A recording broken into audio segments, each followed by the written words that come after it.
Bowl, vous nous le disiez tout à l'heure, c'est quoi le breakfast bowl en Alors, français? breakfast bowl, si je traduis tout simplement, c'est le petit déjeuner dans un bol. Donc là, on se dit, rien de très original. Ouais. Depuis la nuit des temps, on prend notre café, notre chocolat chaud dans un bol. Mais alors là, rien à voir, hein. Dans ce bol, on va mettre un vrai petit déjeuner complet, sain et surtout aussi bon que beau. C'est ça qui va faire la différence. Il faut quand même être motivé pour se préparer un petit déjeuner esthétique, parce que le matin, c'est plutôt assez vite, rapidement, Oui. pas toujours très évident. Là, on voit de très belles choses. Exactement, ouais, c'est très beau, c'est très esthétique. Alors effectivement, j'avoue que moi aussi, au début, je me suis dit, il faut quand même être motivé pour faire ça le matin. Mais j'ai quelques arguments qui vont peut-être vous convaincre, Pascal. Je pense qu'il va falloir aussi convaincre Maître Benoît Beaune On va et tous ses s'y enfants, parce qu'il en a 3, attention. Oui, vous allez voir, vous allez Pascal vous y mettre ouais. aussi. En fait, ça va permettre déjà d'éviter la routine et de varier ce qu'on mange, parce que ça va permettre un petit peu de laisser parler notre créativité. Donc ça, c'est déjà un bon argument. Ça change du café croissant avalé. En tout cas, c'est vite bien fait. de casser la routine, ça c'est sûr. On est dans tous les domaines. Hein. On est d'accord. On est bien d'accord. Autre chose, c'est bon pour la santé, parce que dans notre bol, on va faire attention à choisir vraiment des aliments qui sont sains, qui sont bons d'un point de vue nutritionnel. Donc ça déjà, c'est aussi pas mal. On va faire plein de vitamines. Et puis aussi, tout simplement, quand même, moi, quand je vois ça, ça me donne envie de me lever le matin. Ça permet de se motiver. C'est vrai que, d'ailleurs, j'avais trouvé un sondage. J'avais vu que 44% des Français déclarent qu'un bon petit déjeuner, ça joue un rôle primordial sur notre bonne humeur. Et 26% sont prêts à mettre leur réveil un peu plus tôt pour préparer un bon petit déjeuner complet. Alors, il faut que ça soit bon, mais Oui. aussi que ça soit beau. Vous nous avez convaincus. Il y a comment la tête de Benoît et de Pascal. On est tous convaincus ce matin. En plus, ouais. ça donne franchement envie quand on voit ces images. Maintenant, on va passer à la pratique. Passons à la pratique. Alors, moi, je vous en ai composé 2, justement. Alors, il y a des règles à respecter pour faire un beau breakfast bowl. Alors, la première chose, quand même, c'est d'avoir un joli contenant. Bon, ça paraît bête, comme ça, on se dit, bon, mais quand même, visuellement, c'est joli. Et comme c'est très tendance sur les réseaux sociaux, on fait attention à notre bol. Regardez, moi, je vous ai choisi un joli bol en noix de coco recyclée. Donc ça, c'est très chouette. Donc voilà, en plus, c'est éco-friendly. Voilà, 0 déchet. Donc là, déjà, bon point, le contenant. Je fais une petite parenthèse. Oui. Vous avez un acrier juste à côté de vous. Pascal Michelot, on a découvert votre univers. Vous qui êtes l'un des premiers artisans acriers de France. Est-ce qu'on pourrait avoir un bol en nacre finalement? Un plateau, oui.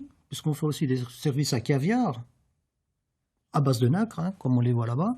Et donc, moi, ce que je pourrais faire là, c'est des cuillères qui vont avec. Ah, les cuillères. Des cuillères en nacre. Et ben voilà, on se complète. C'est chic ça, dites donc Isabelle. Très chic, j'aime beaucoup l'idée. Bon, parfait. Donc voilà, alors une fois qu'on a notre joli bol, ce qu'il va falloir à l'intérieur, c'est une base, hein, parce que dessous, c'est vrai que là, on voit pas exactement dessous, mais dessous, on a une base. Alors ça peut être un porridge. Un porridge, c'est des flocons d'avoine qui sont gonflés dans du lait, que ce soit du lait végétal ou du lait de vache.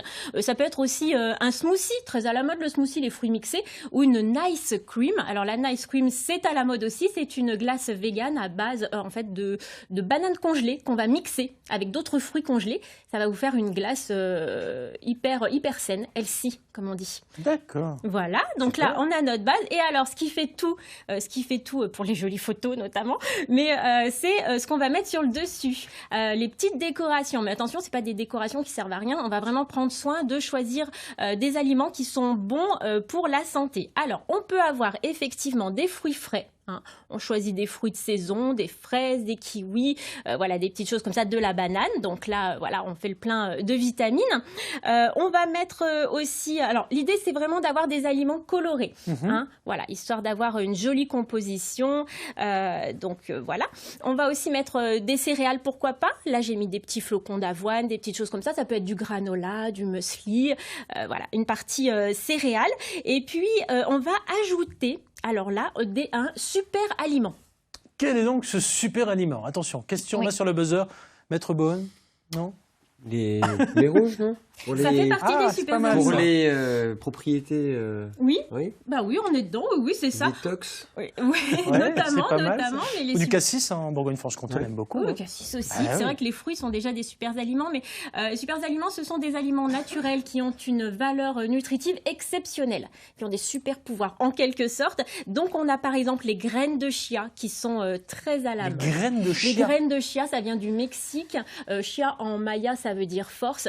C'est vraiment excellent pour la santé. C'est plein d'antioxydants, de fer. Donc voilà, des petites graines de chia, c'est ce que j'ai parsemé sur mes bananes. Ça peut être des baies de goji, ça peut être des cranberries et voilà, tout ce qui est noix, noisettes. Voilà, c'est tout ce qui va permettre, qu'on va rajouter par-dessus, qui fait joli, mais surtout qui est bon pour la santé. Et on pourrait presque rajouter aussi une chose dont on a beaucoup parlé sur France 3 Bourgogne-Franche-Comté, parce qu'on a fait pas mal de reportages là-dessus, la spiruline, vous savez, cette petite algue qu'on trouve en Franche-Comté notamment. Ah bah écoutez, très bien. Eh ben allez-y sur la spiruline, vous pouvez y aller. Pas mal, ça. En poudre, c'est excellent la spiruline, c'est plein de fer, d'antioxydants, de vitamine B, donc ça aussi, ça fait partie des super aliments. Et puis alors pour moi, on va mettre un petit peu de cacao. Parce que, le cacao, sachez que le cacao cru en poudre, qu'on trouve notamment dans les magasins bio, voilà, quand il n'est pas transformé, quand on n'a rien rajouté dedans, il est excellent, il est dynamisant, énergisant et même euphorisant. Ah ben c'est super, dites donc. On a terminé notre bol de petit déjeuner, vous nous avez convaincus. Maître Benoît Beaune. Ah bah voilà, dès demain matin. Je suis convaincu, mais pour une famille nombreuse, effectivement, ça demande un peu plus compliqué. Un réveil assez... Oui, mais vous auriez dû suivre une précédente chronique d'Isabelle qui nous disait qu'il fallait en fait préparer sa semaine le dimanche. Voilà, hein, donc dans votre couple, il va falloir se partager. Ok, super. Merci, on rappelle comment ça s'appelle, Isabelle ? Des breakfast balls.